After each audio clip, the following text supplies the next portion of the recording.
зошто е толку бавна правдата еве кај нас? Правосудството го зедовме, зошто е толку бавна? Треба ли толку време за тие истраги кои ги работат повеќе институции, даваат цврсти докази, кога веќе доаѓаме до кривична пријава, за да дојдеме до тој обвинителен акт, зашто ни е потребно толку време?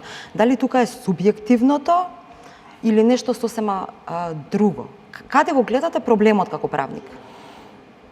Проблемот го гледам пред се во волјата и во субјективното, да речем, од една страна. Од друга страна, мораме да створиме перцепција во јавноста и кај граѓаните и кај институциите дека, значи, кога имаме непостапување или селективност, со тоа ја убиваме правдата. Значи, селективноста и непостапувањето се убици на правдата. Со тоа се руши и довербата кај граѓаните и секогаш граѓаните тргнуваат од тоа дека што и да пријават нема да биде процесуирано.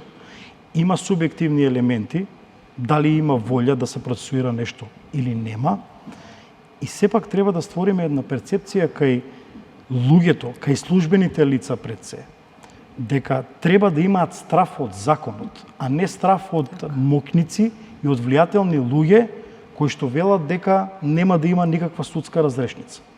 Значи, тука е главниот проблем во општеството. Преку нашето постапување истовремено вршиме и превенција, ствараме перцепција дека правдата ќе биде задоволена.